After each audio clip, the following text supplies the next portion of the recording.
ನಾನು ಬಾಹುಬಲಿ ಆಯ್ತೋಳ ಅಂತ ನಮ್ಮ ತೋಟದಲ್ಲಿ ಪೇರು ಗಿಡ ಹಚ್ಚಿದ್ದೀವಿ.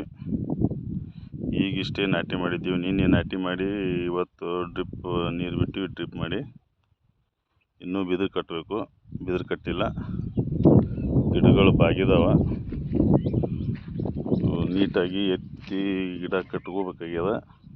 ಮ್ಯಾಗಿನ ಬಾರ್ದಾನಿ ಜಾಸ್ತಿಯಾಗಿ ಕೆಳಗೆ ಗಿಡ ಸ್ವಲ್ಪ ಮಾಡಿದಾವ. ದೊಡ್ಡ ಗಿಡಗಳು, ಸಣ್ಣ ಗಿಡಗಳೆಲ್ಲ ಕಡ ನಿಂತಾವು. ಇನ್ನೇ ಹಚ್ಚಿದ್ವಿ ಪೂರ ಬಾಡಿದ್ದು ಗಿಡ ಹಚ್ಚಿ ಡ್ರಿಪ್ ನೀರು ಬಿಡೋಣ ಏಕ್ದಮ್ ಹಚ್ಚಗಾಗ್ಯದ. ಹೊಸ ಚಿಗುರು ಸ್ಟಾರ್ಟ್ ಆದಂಗೆ ಆಗ್ಯದ. ಇನ್ನೂ ಬಂದಿಲ್ಲ ಅಷ್ಟೊಂದು ಹೊಸ ಚಿಗುರು. ಆದರೂ ಸ್ವಲ್ಪ ಈ ಥರ ನೋಡಿ, ಈ ಥರ ಚಿಗುರು ಬಿಟ್ಟೈತಿ ಅನ್ನಿಸ್ಲತ್ತದ ಎರಡೇ ದಿನದಾಗ. ಪೂರ ಬಾಡಿದ್ದು ಎಲ್ಲ ಗಿಡಗಳು. ನಾಟಿ ಮಾಡಿದ ತಕ್ಷಣ ಏನು ನೀರು ಬಿಟ್ಟಿಲ್ಲ ನೋಡಿ, ಗಿಡ ಬಾಗ್ಯದಿದ್ದು ಎತ್ತರಾಗಿ. ಇಂಥ ಗರಿಸಿನೊಳಗೆ ಕಲ್ಲು ಭೂಮಿ ಒಳಗೆ ನಾವು ಹಾಗೆ ನಾಟಿ ಮಾಡಿದ್ದೀವಿ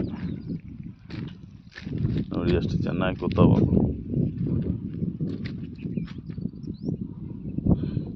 ಮತ್ತು ತಪ್ಪಲ ಉದುರ್ಯಾವು, ತಳಗಿನ ಬಿರ್ಸು ತಪ್ಪಲೆಲ್ಲ ಉದುರ್ಲತ್ಯಾವು. ಚಂಡಿ ಮುರಿದದ ನೋಡ್ರಿ, ಇದು ಡ್ರಿಪ್ ಜಗ್ಗಿ.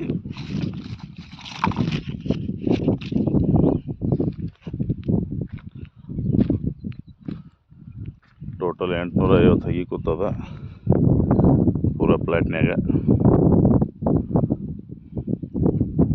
ಇನ್ನೂ ಅರ್ಧ ಪ್ಲಾಟ್ ಬಾಕಿ ಅದ. ಇನ್ನೂ ಮುಂದಿಂದು ವೆರೈಟಿ ಹಚ್ಬೇಕಂತ ಹೇಳಿ ಪ್ಲ್ಯಾನ್ಯಾಗ ಅದೀನಿ.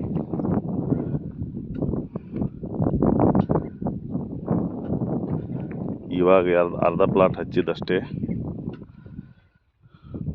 ಗುಡ್ಡದ ನೆಲ, ಜಾಸ್ತಿ ಕಲ್ಲಿನ ಭೂಮಿ, ಅದು ಗರಿಸಿನ ಭೂಮಿ, ಮಣ್ಣು ಕಡಿಮೆ. ಇಂಥ ನೆಲದಲ್ಲಿ ಭಾಳ ಚೆನ್ನಾಗಿ ಪೇರು ಬರ್ತದೆ ಅಂಥೇಳಿ ನಾನು 2-3 ಪ್ಲಾಟ್ಗಳು ನೋಡೀನಿ. ಒಳ್ಳೆ ರೀತಿ ಬಂದವ ಪ್ಲಾಟ. ಇದು ನೋಡಿ, ಗಿಡ ಪೂರ್ತಿ ಒಣಗಿ ಬಿತ್ತದ. ಏನೋ ಗಾಳಿ ಆಡ್ಯದ ಏನಾಗ್ಯದ, ಒಣಗಿ ಬಿಟ್ಟದ. ಎಲ್ಲ ಚೀತದ, ಹಸಿರು ಅದು ಕಡ್ಡಿನೂ ಚಿಗಿತದ. ಒಂದು 3-4 ದಿನದಲ್ಲಿ ಹೊಸ ಕುಳಿ ಬರ್ತದೆ. ಇದು ಏನು ಪ್ರಾಬ್ಲಮ್ ಇಲ್ಲ. ಇದು ಕಣ್ಣು ಕಟ್ಟಿದ್ದ ಹಗಿ, ಇದು ಕಣ್ಣು ಕ್ರಾಸಿಂಗ್ ಮಾಡಿದ್ದ ಹಗಿ. ಅದು ಟಿಶ್ಯೂ ಕಲ್ಚರ್ ಅಲ್ಲ. ಇಲ್ಲಿ ನೋಡಿ, ತಳಗಡೆ ಬಡ್ಡಿಗೆ ಕಣ್ಣು ಕ್ರಾಸಿಂಗ್ ಮಾಡಿದ್ದದ ನೋಡಿ, ಈ ರೀತಿ ಕ್ರಾಸಿಂಗ್ ಮಾಡಿದ್ದದ. ಇದು ಕಸಿ ಕಟ್ಟಿದ್ದ ಹಗಿ ಅಲ್ಲ. ಇದು ಗಿಡ ಸ್ವಲ್ಪ ದೊಡ್ಡದು ಬರ್ತದ, ಪರವಾಗಿಲ್ಲ. ಹಚ್ಚು ಹೊತ್ನ್ಯಾಗ ಗಿಡ ಸ್ವಲ್ಪ ಅಲ್ಲಿ ಬಿದಿರು ನಿಂದ್ರಿಸಿ ಕಟ್ಕೊಂಡು ಒಂದು 2-3 ತಿಂಗಳು ತಳಗಿನ ಸ್ಟೆಮಿನ ದೊಡ್ಡದಾಗುತ್ತಾನ ಮಾಡಿಬಿಟ್ರೆ ಸಾಕು, ಮುಂದೆ ತಾನೇ ನಿಂದಿರ್ತದೆಲ್ಲ. ಬ್ಯಾಂಗಡಿ ಬಿಚ್ಚುತ್ತಾನ ಅಷ್ಟೇ. ಬ್ಯಾಂಗಡಿ ಈಗ ಡೈರೆಕ್ಟ್ ಬಿಚ್ಚಿದ್ದೀವಿ ಅಂದ್ರೆ ಬಿಸ್ತು, ಅಲ್ಲಿ ಜೆಂಟ್ನ್ಯಾಗ ಬಿಸ್ತದ ಅಂಥೇಳಿ ಕಟ್ಟಿ ಬ್ಯಾಂಗಡಿ ಕುಡಿಯೋದೆಲ್ಲ ಜೆಂಟ, ಆದ್ರೆ ಕಟ್ಟಿ ಬಿಚ್ಕೊಂಡ್ರೆ ಒಳ್ಳೇದು ಅಂಥೇಳಿ ನಮ್ಮ ಅಭಿಪ್ರಾಯ. ಇಲ್ಲಿ ನಮ್ಮ ಫ್ರೆಂಡ್ ಒಂದಿಬ್ಬರು ಮಾಡ್ಯಾರ ಇಲ್ಲಿ ಊರಲ್ಲಿದ್ರೆ ಪೇರು ಗಿಡ.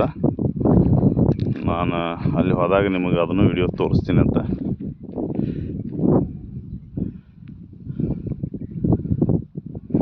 ಇವಾಗ ನಮ್ದು ತೋರಿಸ್ತಾ ಇದ್ದೀನಿ.